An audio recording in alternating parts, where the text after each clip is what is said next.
आप सबने खबर सुनी होगी, दिल्ली यूनिवर्सिटी की एक 19 साल की छात्रा अलीशा पर एसिड अटैक किया गया। कहा गया कि जितेंद्र यादव नाम का एक शख्स उसे स्टॉक करता था। तथाकथित विक्टिम ने कई बार जितेंद्र को रोका था, इसीलिए उसने 2 और लड़कों के साथ मिलकर अलीशा पर एसिड फेंक दिया।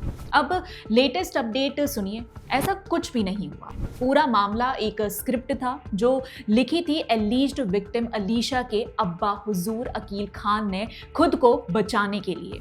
अकील ने बेटी को मोहरा बनाया और एक ऐसी कहानी बुनी जो सीधा प्राइम टाइम और पेज नंबर 1 की हेडलाइन बन सकती थी। तो चलिए जानते हैं कि असली मामला क्या है। अकील खान पर पहले से 2 आरोप थे, एक प्रॉपर्टी विवाद और दूसरा यौन उत्पीड़न व ब्लैकमेलिंग का। अब संयोग देखिए, जिस महिला ने अकील खान पर सेक्सुअल असॉल्ट का केस लगाया था, उस महिला का पति वही जितेंद्र है जिस पर एसिड अटैक का आरोप लगा, और जिसके साथ अकील का प्रॉपर्टी विवाद था, उसी महिला के बेटों को उसने अपनी बेटी अलीशा पर एसिड फेंकने में जितेंद्र का साथ देने का आरोपी बना दिया। सोचिए, जिस आदमी पर खुद रेप, ब्लैकमेल और प्रॉपर्टी विवाद के केस चल रहे हैं, वही अपनी बेटी को विक्टिम बनाकर उन्हीं लोगों पर आरोप लगा रहा है जिनसे उसके झगड़े चल रहे हैं। लेकिन इस खबर को बढ़ा चढ़ाकर दिखाते समय ना तो मीडिया ने कुछ वेरीफाई किया, ना ही आउटरीच करने वालों ने सच जानने की कोशिश की।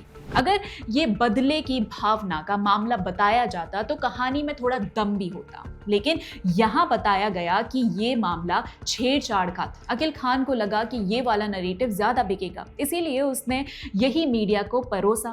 तथाकथित विक्टिम अलीशा और दरअसल हाथ में टॉयलेट क्लीनर गिरने से जली थी। उसने अपने अब्बा हुजूर की लिखी स्क्रिप्ट को मीडिया में अच्छे से दोहराया, और फिर वही हुआ जो हमेशा होता है। बिना फैक्ट चेक के न्यूज चैनल्स ने इसे दिल्ली में एक और एसिड अटैक के तौर पर चला दिया। कांग्रेस, आम आदमी पार्टी और तमाम एक्टिविस्ट ने एक सुर में हल्ला मचा दिया कि वुमेन सेफ्टी खतरे में है, सरकार को जवाब देना होगा, and so on and so forth. NSUI ने तो अपने सोशल मीडिया से लेकर पूरी डिजिटल आर्मी इस केस में झोंकती थी। लेकिन जब जांच हुई तो पता चला कि जिस दिन ये घटना बताई गई थी, उस दिन तीनों में से कोई आरोपी वहां था ही नहीं। सीसीटीवी फुटेज में अलीशा अपने भाई की स्कूटी से उतरते और फिर रिक्शा से घर लौटती दिखी। मतलब पूरा मामला फर्जी था। पुलिस जांच में यह भी सामने आया कि अकील खान ने जितेंद्र यादव की पत्नी का यौन उत्पीड़न किया था जब वो उसके कारखाने में काम करती थी।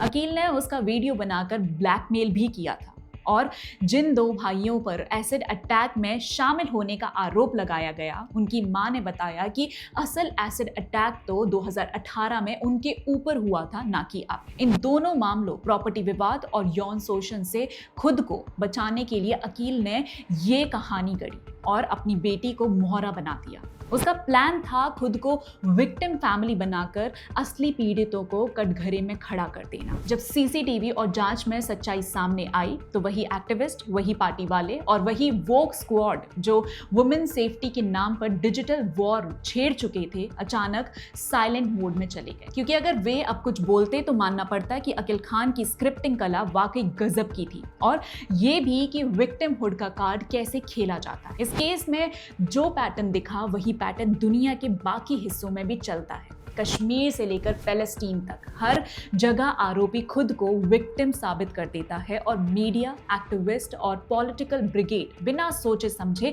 वही नैरेटिव बेचते रहते हैं। अकील खान ने अपनी बेटी के टॉयलेट क्लीनर बर्न को एसिड अटैक बताकर झूठ की जो स्क्रिप्ट लिखी, वो सिर्फ एक केस नहीं था, वो एक बड़ा उदाहरण है कि विक्टिमहुड की इंडस्ट्री कैसे काम करती है। और अब भी कोई इस विक्टिमहुड का सच नहीं बोलेगा, क्योंकि ऐसे एक्सपोज से प्रोपेगेंडा वॉर कमजोर जो हो जाता है। खैर, सच को जानने का अधिकार और याद रखने की ड्यूटी आपकी है, और उसे आप तक पहुंचाने की हमारी। इसीलिए हमारे चैनल को सब्सक्राइब करें, वीडियो को लाइक करें, और अकील मियां की स्क्रिप्टिंग पर आपका क्या कहना है कमेंट बॉक्स में जरूर बताइए। धन्यवाद।